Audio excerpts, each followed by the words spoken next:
Hey, good afternoon, Facebook. Dan Lopez here with Lunch with Local Legends. We're a weekly Facebook live show where we interview local businesses, tradesmen, professionals, and community leaders. Today, my very special guest is Luigi Ferraro of AirTech of Central Florida. And how you doing today, Luigi? Well, I'm doing great, Dan. Thanks for asking, and I appreciate you having me for this special event. I'm looking forward to have this very interactive. Very cool. All right. Well, again, I'm glad you came on board today. Actually, I made a mistake. I sent him out I thought I sent him out the invitation to come in here, and I guess I forgot the second step. But he was so gracious enough to come on board and talk with us today. Because I guess if you really know your business, it's very comfortable, right? Yeah, we're only going to tell the truth. So whatever you hear today is the truth, obviously, right? So, well, tell us a little bit about yourself.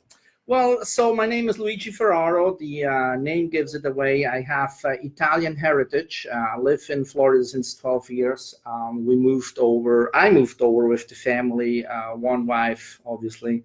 I'm Catholic, so one wife, three kids, and they started speaking English with no accent. So if you hear my kids talking, you don't know that they're Italian, but in my case, you hear the accent. So.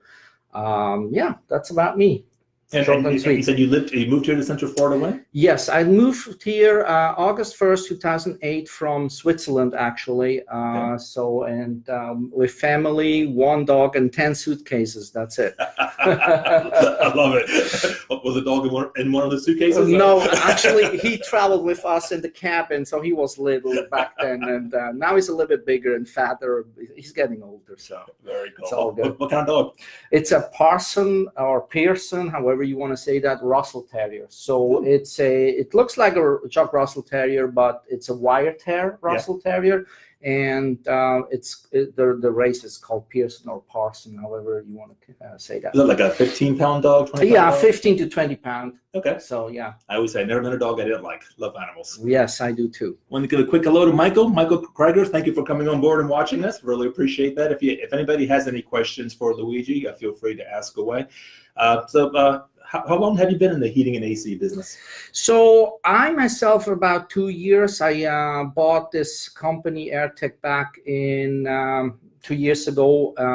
But the company AirTech is in the market or works in the AC field since 20 years. So I have an engineering background. I have a master's degree in computer science, and I needed to see what I'm going to do in Florida. And I came to the result that AC company is pretty good job to be in. So I guess just about everybody has one, right? Right, everybody has one, and refrigeration. You can't live without in Florida, at least, right? Right. So 2 years, I'd say. Okay. Yeah. And that's when you bought AirTech of Central Florida? Yes, I bought AirTech of Central Florida from Andy Broncala. He is still with us as today.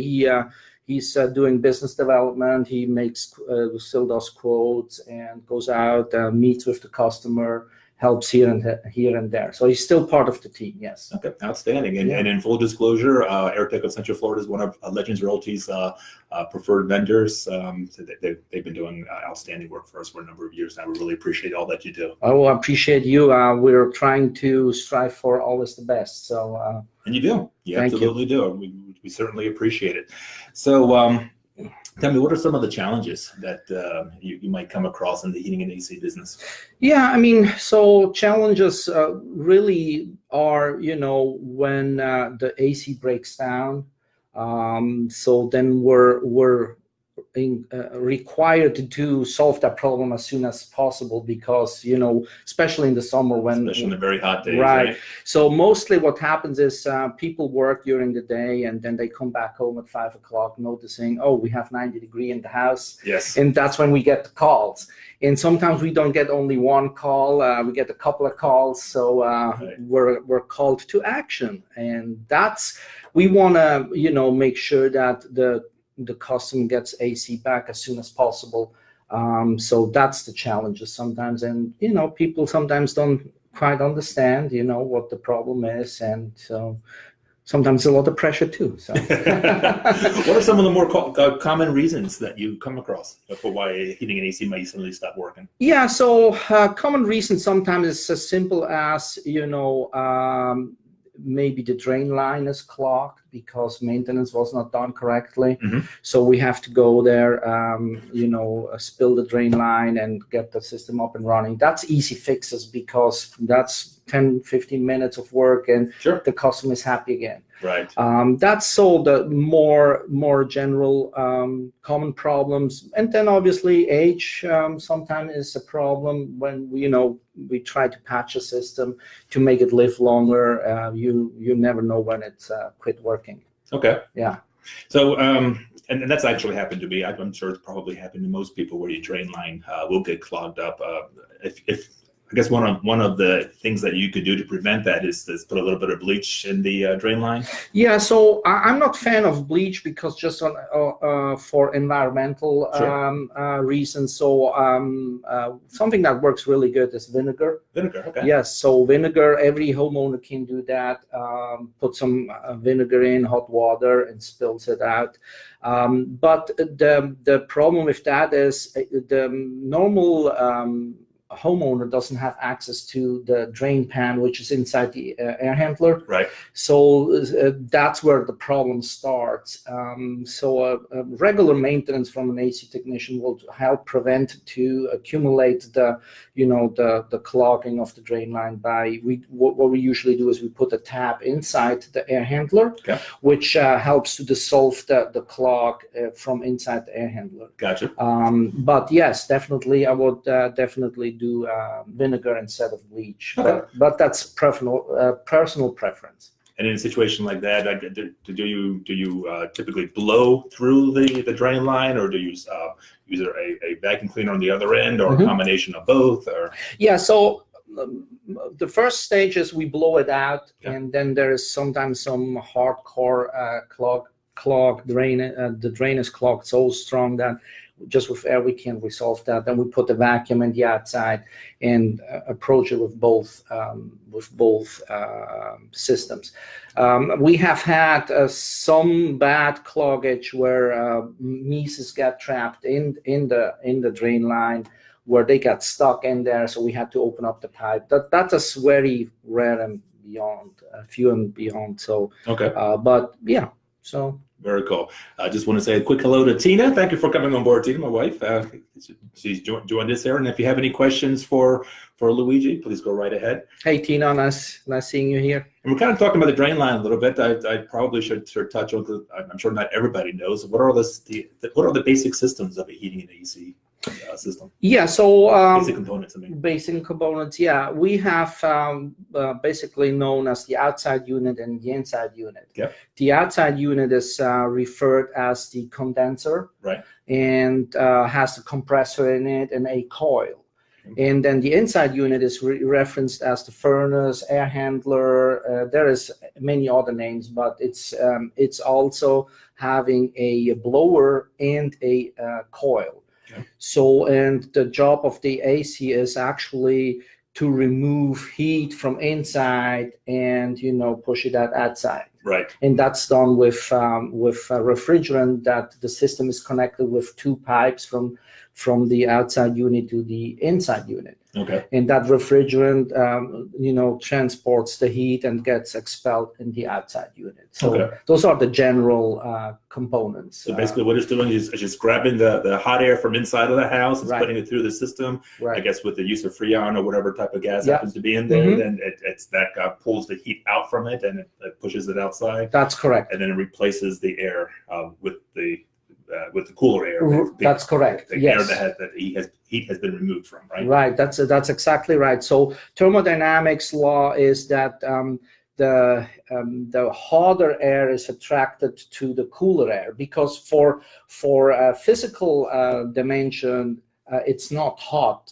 78, 75, 80, 90, 110 degrees. It's not really hot. It's just warmer. Okay. So, and the thermodynamics law say that heat is attracted by cooler air. So that's the whole purpose of it. the air handler has cooler air inside through the refrigerant, Right. and then we blow through the return with the blower motor. We blow the inside air through that cooler air. It cools down. It comes out cooler from the supply. Gotcha. And that energy goes into the refrigerant because the refrigerant is cooler. Right. And then through the rotation goes out to the condenser and gets blown out there because it's cooler outside than in the refrigerant. The refrigerant, so sometimes it runs like 130, 140 degree Fahrenheit.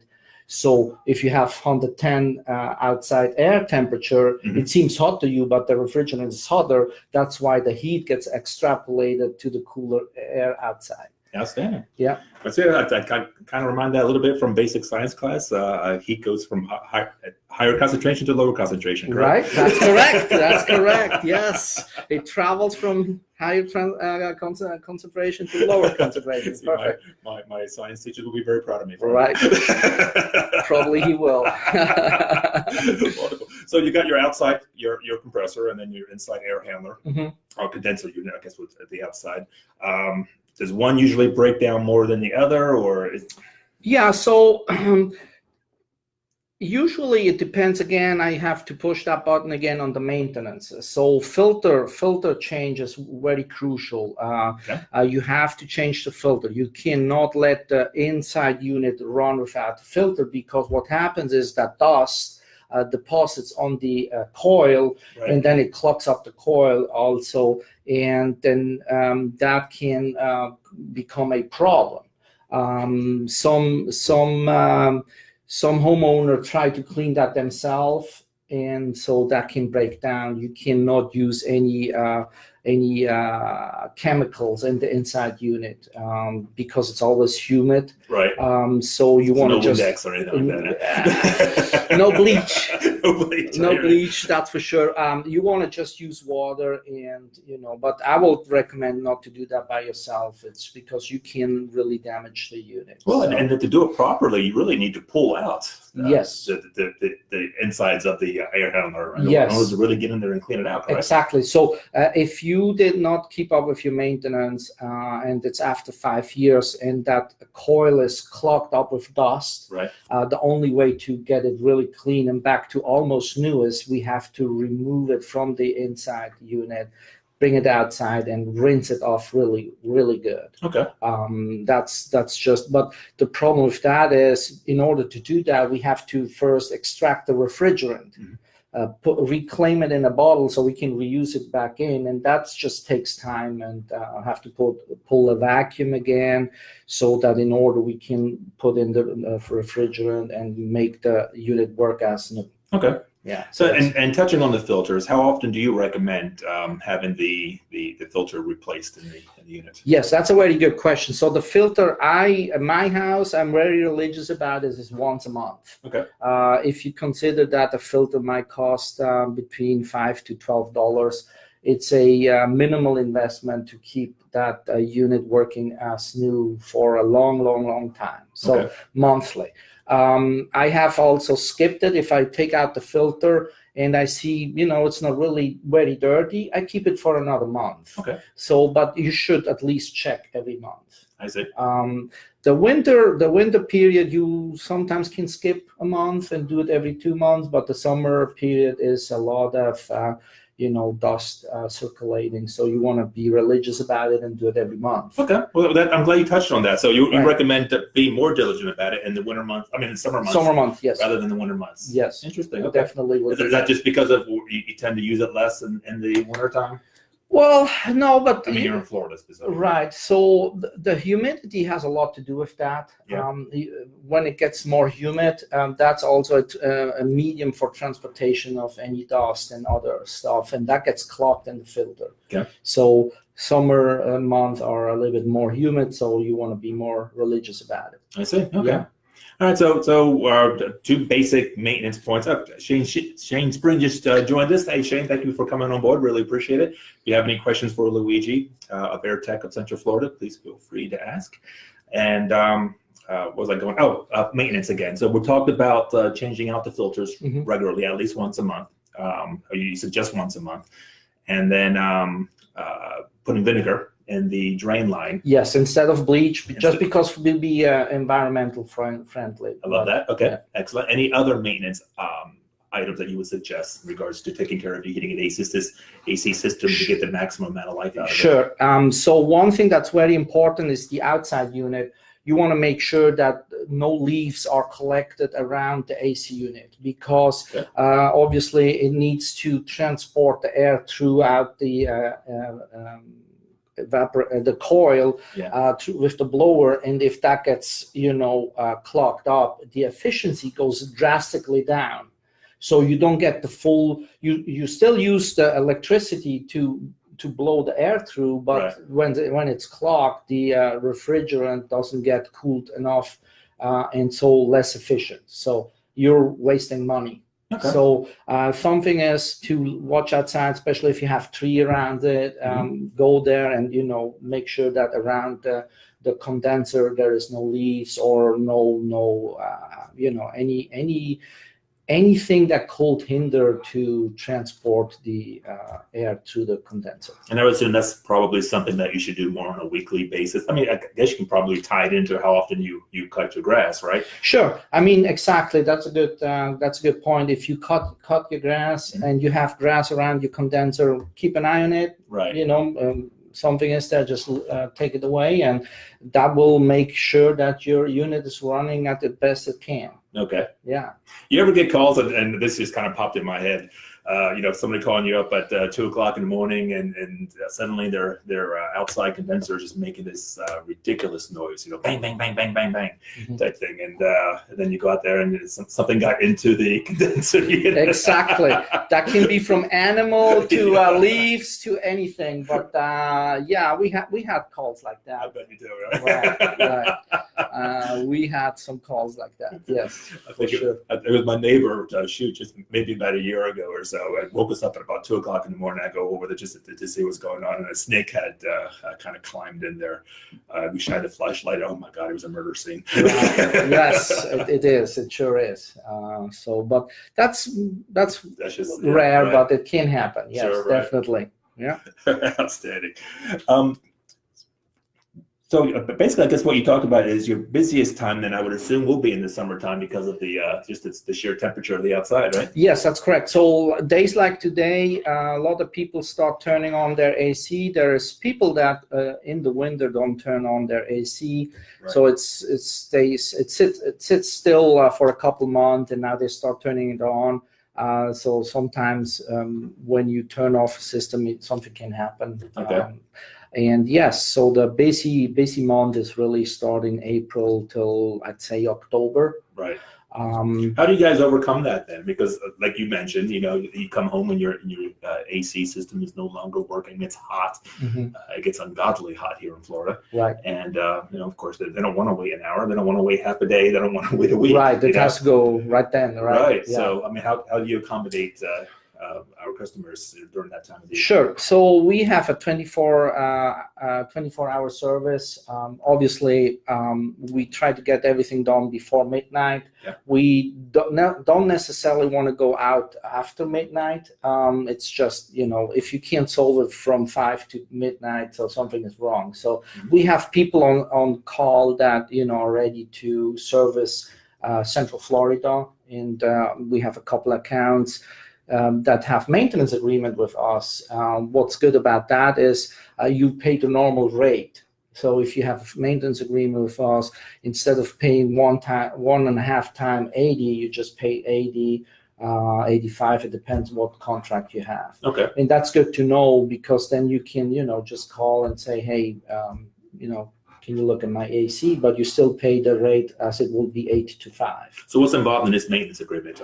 So you sign up for it, you're paying a monthly fee, I'm assuming, or annual fee? Yes, you can pay monthly, but usually most people pay yearly. Okay. So upfront, and you get 2 maintenances included in that, okay. Where we come out and take care of your system. We look at the vitals. We look stuff that maybe a homeowner don't look at, like what I just said before. Is the condenser free from debris? Sure. We open up the air handler, put a tap in, see if there is a drainage problem inside the unit, because that's where the source is of, the moisture getting out to the drain line. Okay. We check capacitors. Capacitors are important for the blower motors, that they run at their highest efficiency without, using really electricity and doing nothing. Okay. So that's important. And that's a regular thing. We do that twice a year. So I'm going to show my ignorance here. When you're saying capacitor, right? I guess as I'm thinking about a capacitor, I'm assuming it's some kind of a switch. Yeah, well, it acts as a, so for residential units, we don't have a three-phase system. Okay. And in order to spin a motor, you need three phases. Okay. Okay. We don't have that. So what happens? You have the neutral and the line. That's only two poles. And what the capacitor does, it simulates the third pole. Okay. So it's the blower motor or any motor can really spin around, start spinning. I see. So it's important for every motor that has only, if you have a two-phase or a neutral and it's called single phase. If you have a single phase, you need a capacitor in order to let motors spin around. Okay. So is it like a switch? Yeah, it has a functionality like a switch. It creates a third phase. So that's, and then it can start swinging. I see. Okay. And that capacity with the heat and the time reduces, and then the motor doesn't run effectively anymore. So those need to be swapped out. Sometimes after 5, 7 years, 8 years, we had it in every year fashion. So you cannot predict when that is going bad. Okay. Okay, so you say you can't predict when it's going bad, but when you're going out to the property and you're doing your maintenance on it, that's when we catch it. That's okay. So you can tell if it's about to go bad. Yes, so because we measure and the manufacturer says it has to be within that range to be optimal, and if it's below that range, then we can exchange it so we don't have like a service call. Because guess what? Sometimes it doesn't break overnight. Right. There is signs there that it starts to break down, and that gets caught in the maintenance agreement. Okay. We come out, and then how we usually schedule the maintenance agreement is we try to get to your house before the really the summer hits, where the most water needs to get extracted from the humidity from inside the house, and we use the drain line to get rid of the water, and that's when the most clogs happen. So we usually come before the summer for one maintenance. To make sure that is operating at its most efficient. Exactly. Okay. And then usually for the winter, we come out, we turn on the heat, see that the heater is still working. Because what happens with the heat, you have a heat strip in the air handler. If you don't have a gas furnace, dust collects on that, especially if you didn't change the filters and all that stuff. And that might stink, smell bad because the dust burns. So we do that in the winter months. So get you ready. That's why you kind of get that smell that everybody knows about the first time that you turn on your heater. Right. So we turn that on and make sure you're ready for the winter. Just see that everything works. Okay. Yeah. Very good. Yeah. Do you have a favorite kind of filter? Yes. So filter, the ones that we usually recommend are called depleted filter, and the depleted filter is like a waveform or a V form, however you want to see it. It's not a straight filter, right? And the reason that is gives the dust opportunity to collect in the corner and then in the crevices, yes, and still have the filter free to make sure that enough air gets circulated through your system. Okay. Yeah. I'm not a huge fan of the washable ones. It's you have to wash it and make sure they get cleaned, and you have to dry them. So a depleted filter, again, anything at Home Depot or Lowe's from anything from $7 to $12, $15. Yeah, they're cheap, right? They're cheap, and that's the most efficient way to keep the unit healthy. Okay. Yeah. How about thermostats? You got any favorites as far as thermostat. That's a good topic.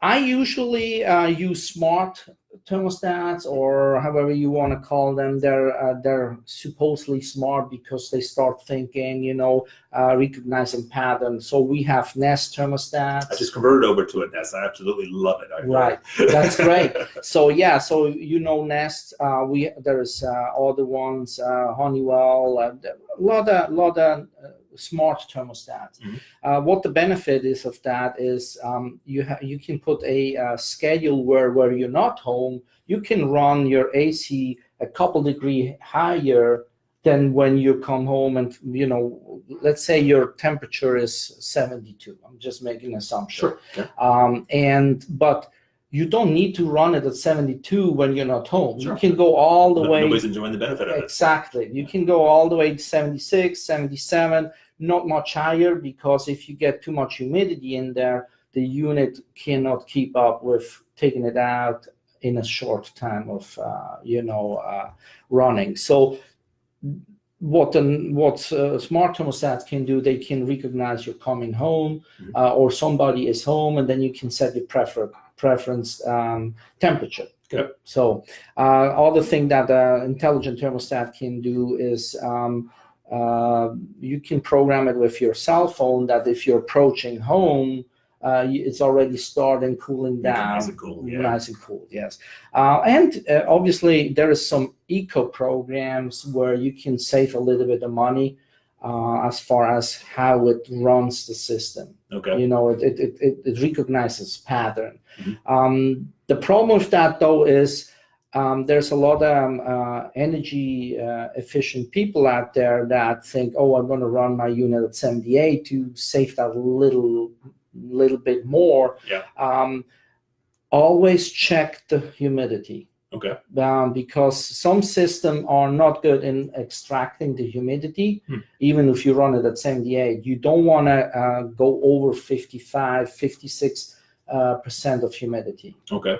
The problem with that is if you have too much high humidity, that's a signal that the system might not be running well, and then you're using a lot of energy to remove the humidity, because the thermostat tries to adapt with that. Interesting. Do the smart thermostats give you that? Will let you know what the percentage of the humidity is? Yes. So Nest thermostat show you the humidity. Yep. And there's all the thermostats that do that. They don't do anything really with it, because in order to have that functionality, the system need to have a certain design. Yeah. There is systems designed that specifically do some dehumidification, and those are a little bit more the expensive system.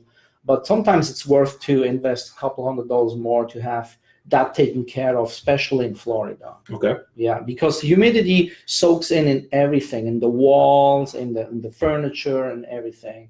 And in order to extract that humidity, the AC needs to work harder and harder and harder to get that done. Okay. I got a question for you. As a homeowner, what can I do to prevent my wife from changing the temperature on me all the time? Wife or husband, right? Because sometimes the husband changes it. I run hot, she does not, and right. I'll make it one temperature, she's right back to change it again. I think she still watches something. Okay. She knows I'm kidding. You have the ability to lock the thermostat. Obviously, I don't know if you want to do that, but that's a way. Sure, yeah. Especially with Nest thermostat, you can control the temperature from your smartphone. Right. But what you also can do is, that's what I did with one of my customer, that they put it at 72 and then they go to bed and they forget to put it a little bit higher. Yeah. So what you can do is you can put in a schedule, say every time at 10 o'clock you put it back to 75. Okay. So if the wife or the husband or the kids put it to 72, it only runs at that temperature till 10 o'clock, whatever time you want. I think that's something that, make it work for everybody. Right. So there's no perfect solution to that. Right. So I have a good story about that. I got once called out. A wife, in that case, called us and say, hey, I put my thermostat down to 68. but it's still hot in here. Still hot. Doesn't get down. The temperature stays at I think it was 76 or something like that. Okay. So we go out there, obviously, and we look at the thermostat, and that thermostat didn't have wires. So what happened is the husband, in this case, did put a fake thermostat just to avoid that the wife put that down. So obviously the technician did tell her the truth, and she got so upset, obviously, but we left. That's when we left. That's when we left. So we don't know what happened. That's a funny story. Right. Brilliant. Now you got me thinking. Yeah. So absolutely, we have seen it. Too funny. Way too funny. Right. Well, tell me about this then. Cleaning ductwork. Yes. Okay.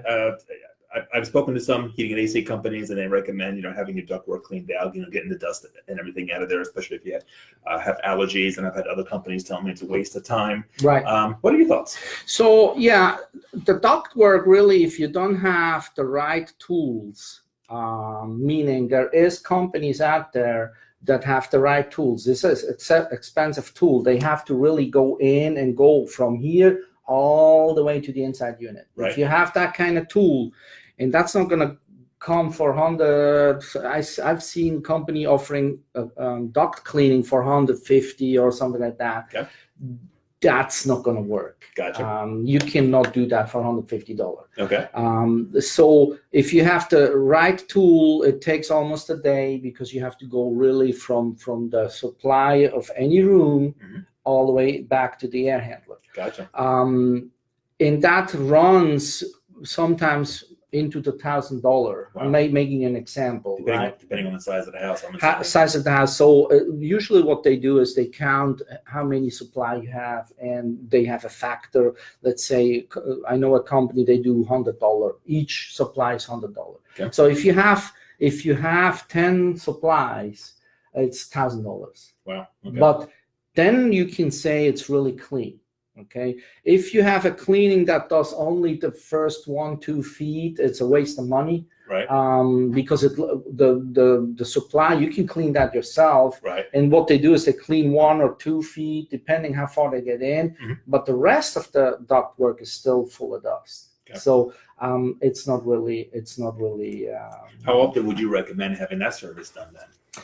The cleaning? Yes. So if you're religious about changing the filter, then you should never have to. You should never have to. Okay. But I would look into it every change of the system. So if your system ran 15 years, it doesn't hurt to invest that $700, $800, $900 to have it cleaned at the time when you change the system. Interesting. Okay. Right. But again, be religious with the filter. It makes sense to be on top of that, because that prevents the dust even to get into your duct system. Yeah. Obviously, there's people that have allergies. So for people that have allergies, we definitely can put active filter, which is a filtering system. That's not just a paper filter. It's filtration system that you need power for it, and they actively reduce the filter and also particles and everything. Allergies. Could you ever over filter your system? I mean, because I've seen, obviously you have your filter that goes right. It's right at the air handler, or as close to the air handler as possible. But then throughout many houses, you got multiple intake vents. Throughout the returns. Right, returns, and sometimes I'll see in some people's houses where they'll have a filter in each and every one. To me, that's going to make the system a lot less efficient. Slow down. Yeah, right. It will slow down. So the design usually is either you have to filter at the air handler, right, if you have multiple returns. Okay. And returns are important. Like, I'll make you an example. If you are in a room, bedroom, whatever room that is that you like to be in, and you want to close the door, right, and you have only one supply, right, you have no return, right? Right. So you have no circulation.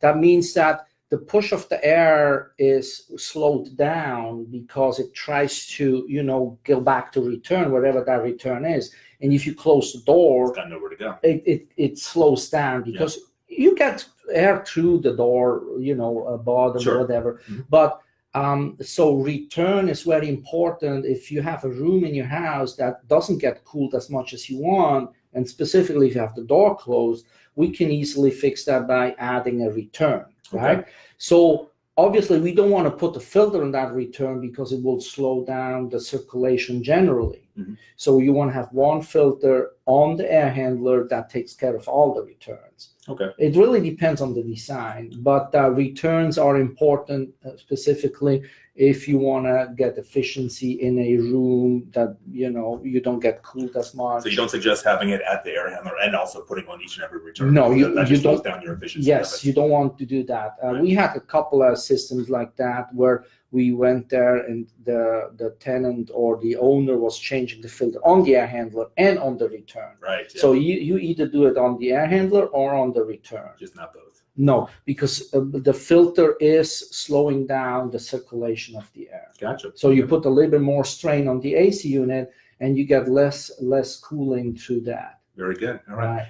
I want to give a quick hello to Heather Castro and to Todd Tallman. Thank you for coming on board. Again, if you have any questions for Luigi, ask away. I'm trying to come up with as many as I possibly can. Right, I see that. He's been very informative. I love it. I'm learning quite a bit here.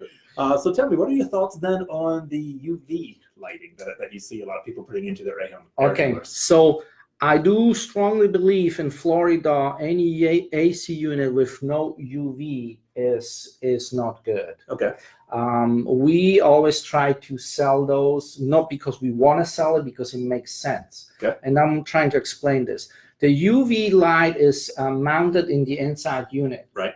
And what do we have in the inside unit? We have humidity, right? Because we're extracting the humidity out of the air, right? Mm-hmm.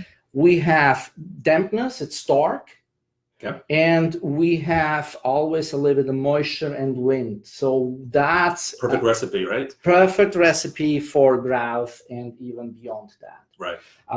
So bacterial and all that stuff. With the UV light, we can kill up to 99%. Nice. Of all that growth building, and so it's much better for the air. Okay. Right, and taking into consideration that is after the filter and the blower blows that back to your room, it will make sense to install UV light. Okay. And UV lights installed from us, our company runs from $290 up to $250 installed. Nice. With a 2-year warranty and a 2-year bulb, up to $300-$400. Depends what kind of type you want. Okay. So. But for your health, I mean, we're talking, it's worth it. Okay. It's absolutely worth it. Mm-hmm. And it's the bulb is, you can replace that yourself, or you can call us. The bulb is around $50 to $60 replaced. Yeah. So, and you have to do that every 2 years. Every 2 years. Okay. Yes. And again, it's our health, and I think it's important. It sure is. As part of your maintenance program, I'm assuming that's something that you're looking at on a regular basis as well. Exactly. So if you're with a maintenance contract with us, we have a system that tracks, okay, the bulb needs to be changed this time. Yeah. We don't let it go out because the bulbs more or less live 2 years. Can you get another 2 months out? Yes, out of the bulb, but after 2 years we change it, so we know now you're good for another 2 years. Okay. Yeah. You had a very good question before, is about that I wasn't able to answer, about how much air filtering or purification is good, right? Okay. Yeah. So I can answer that. Like in my household, we have my wife, she has allergies. Yes. So I put in a purification system, not how do you say that? Not to go beyond like an emergency room where you do operation, right? That's the top. That's high level. That's high level. They take everything out. Right. So, but it really depends how much your allergy is bothering you. Okay. And you can you can control that by putting in a purification system. Okay. Again, how far you want to bring that is really how far or how Much money important, yes, how important it is to you. Okay. But it is important for some Is people. there like a price range to that then? I mean, like if somebody would come in at the bare type of filtration system, and of course, I'm assuming the high level ones you can get into in thousands of dollars. Into the thousands, yeah. Usually you start, purification starts around $700-800. Okay. And that's an active system. Again, you have to install it after the blower, so it takes everything away. Right. If you have the air handler, it's the box inside. Mm-hmm. So we put it after the blower, so it makes sure that everything that goes through the system, even taken from the coil and all that, gets filtered out. And they are very successful, up to 99.9% of purification. Wow. Starting at $700-800, and obviously, like you said, there is a system that do individual every room. It really depends what your needs are. So what more then would it do? I mean, because if you have you're changing your filters out regularly, and Mm-hmm. they talk about the percentages of what they can catch, and then you're doing the UV lighting, which you said can catch up to 99% or kill 99% of any germs or bacteria, right? Then what will the purification system then do after that? Yes. So if you have a filter, the filter has so-called the size of what can transpire through the filter. Okay. And that for some people that have allergies, that can be still bothering them. Yeah. That will take the rest of the stuff that can go through the filter. Okay. So that takes those dust particles out and takes care of that. Interesting. Okay. Right. And additional maintenance involved with that system? Yes, as well? unfortunate that needs to be maintained every year. It's not unfortunate. I mean, we can implement it like in the maintenance call. If you have a maintenance plan with us, it's included. Okay. And the cost with that is you have to change that filter every year. It's a thicker filter. Right. And what we have to do is change the air handler that it pushes the air a little bit harder. Yeah. So some adjustment in the air handler once we install it, but then you're good, top and running for a year. Outstanding. Okay. Right. Can you ever put in, so when it comes time to change out your heating and AC system, right? And I know recently codes have changed, and you used to be allowed to have up to a certain size for your house, and now they got a minimum that you have to have. Did you ever have a system that's too large? So the too large depends on your duct system that you have. Okay. I'm making an example. We have this question all the time. We change a system, right? Right. And let's say this customer has a 4-ton unit, right? And then say, hey, can we go to 4.5 or 5 because I don't get cool air in the house in a certain room or things like that. Right. I want it to be overkill. Overkill, Exactly. Right. So that is usually not good, and I'm trying to explain that because if you upsize your AC unit, right, so that's expecting to blow certain amount of air through your duct system. Okay. If you don't change the duct system, your air handler will push harder to try to get that air through. Okay. So what can happen is two things. If your ductwork is old, it puts a strain on the ductwork because it blows harder, and they start breaking apart. Okay. A, and B, you put a bigger strain on your air handler because it's working harder to get that air through. So your blow motor can stop working after 2-3 years. So it shortens the life. Right. So even though it's bigger and better, or bigger, it's not better. Not better. Yes, it's definitely not better. We usually do not recommend. There is customer, they still want that, so we have them sign off that we made them aware that what the side effect can be of that. Interesting. Yes. So when we approach a customer like that, we try to analyze, okay, let's look at that room. Mm-hmm. And let's see what we can do dedicated to that room. Right. Maybe just adding another supply or even just a return solves that problem. And we can add a return supply as as low as $150. Okay. You know, Wow. so it makes sense to listen Right. and see what the problem is. So we specifically, if someone wants to increase the size, that's when we start asking more questions and see, okay, why do you want to do that? Well, let me see that room, and then we might come up with a better solution. Well, and see, and that's what makes you guys professionals, because sometimes some companies might be perfectly okay with selling you a larger system, because a larger system costs more money. Exactly. More of a profit for you, and Yes. if all you're worrying about is the company dollar, then they're going to say yes, and they give it to you, but they're actually doing you a disservice by doing that. That's correct, and I'm glad you mentioned that. Our company, my technicians are paid by the hour. Okay. They're not paid by what they're selling you. Right. No And commissions. no commissions. That's important to know, because if my tech stays there to solve a problem 3 hours, he's going to take that time to fix your problem. And I pay for it, and you just pay a flat fee. I'm making an example, right? Right. Some companies out there, they will pay the technician only by what they sell. Yeah. Okay, I'll make you an example. Let's say you call them, and we call that diagnostic. Diagnostic means we come to your house, we diagnose the problem, it's $79. You get charged $79. And the technician gets maybe $20 out of that. Okay. So by saying that is, what's the technician's aim is to find a problem, not the problem, a problem as fast as possible, and charge you and get to the next call. Right. Our technician is not paid by that. He's paid by the hour. So if my technician comes, if it takes 2 hours to find the problem, he will take 2 hours.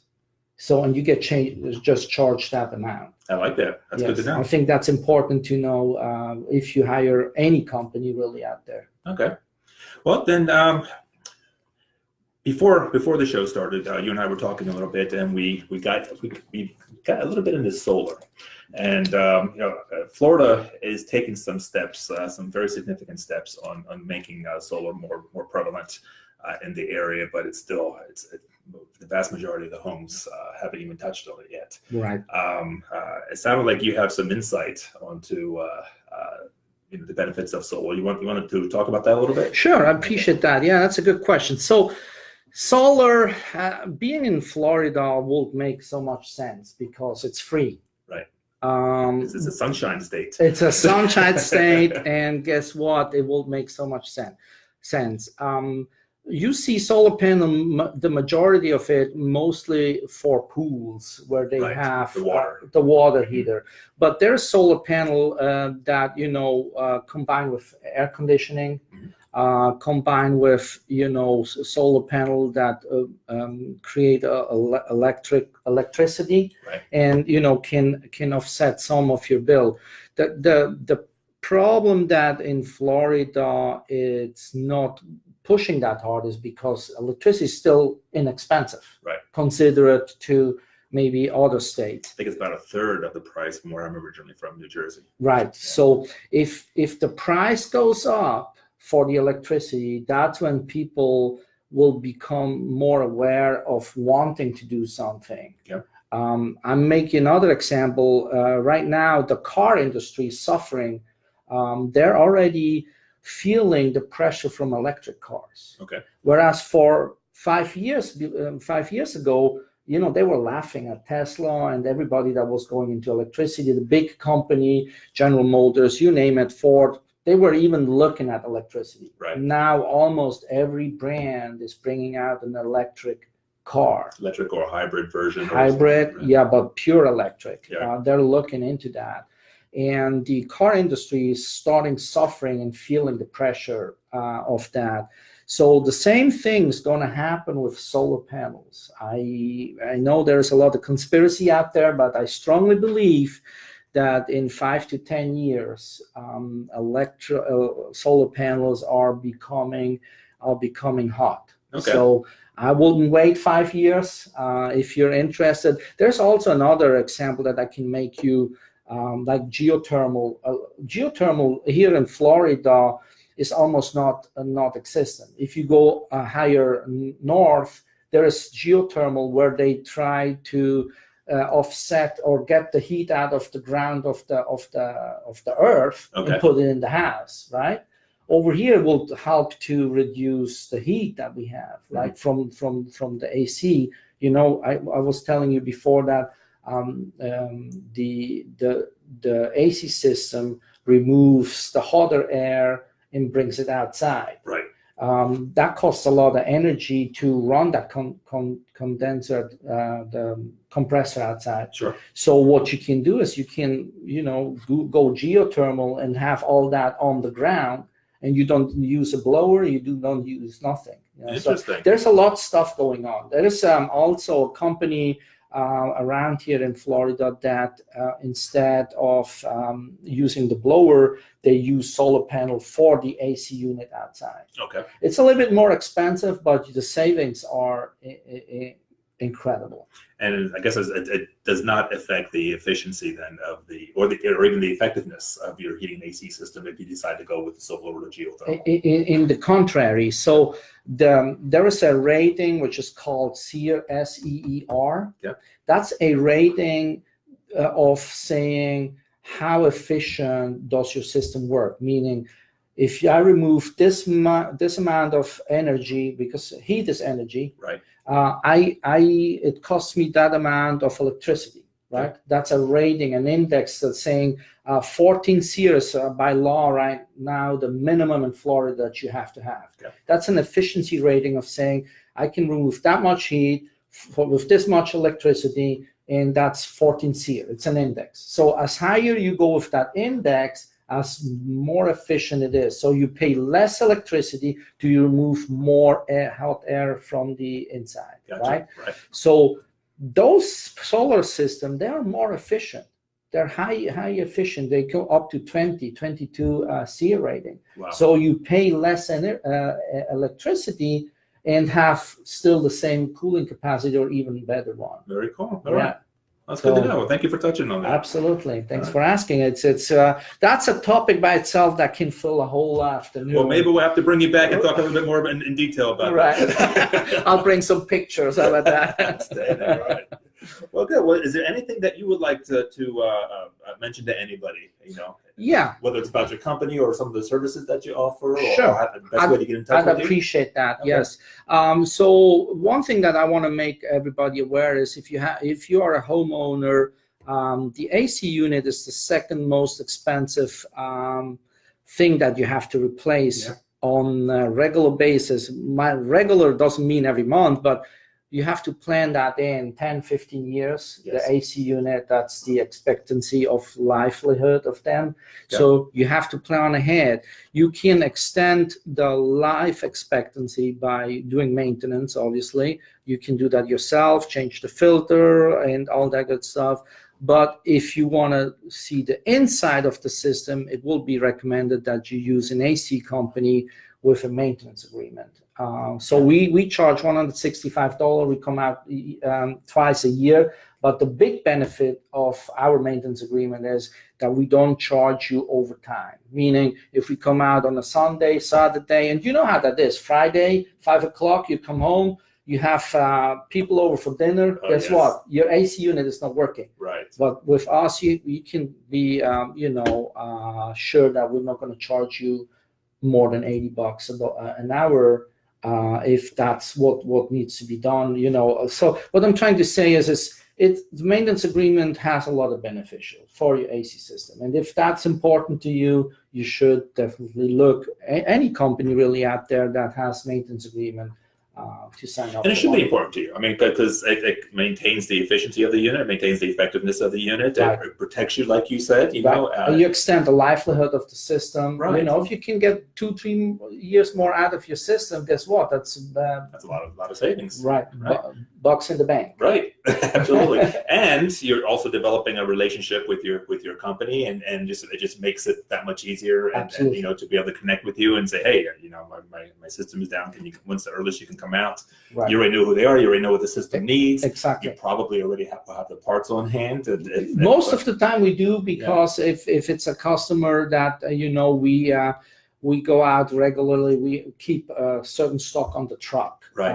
Obviously, we cannot keep everything Sure. on it, Right. but we try to keep the service trucks stocked so that they can fix that right then and there. And yeah, you can reach out to us. We're AirTech of Central Florida. So give us a call. Mention this today, and I'll give you a further discount if you want to sign up for that. Outstanding. AirTech of Central Florida. And like I said before, they are one of our preferred vendors, and they always do an outstanding job for us. So definitely reach out to them. I will include a link to their site in the notes here later on as well. And I appreciate everybody coming on board, and thank you for giving us a listen. And well, have an amazing weekend. Take care, everybody. Likewise, have a nice weekend, and may your used AC unit cool for a long, long time. Very nice.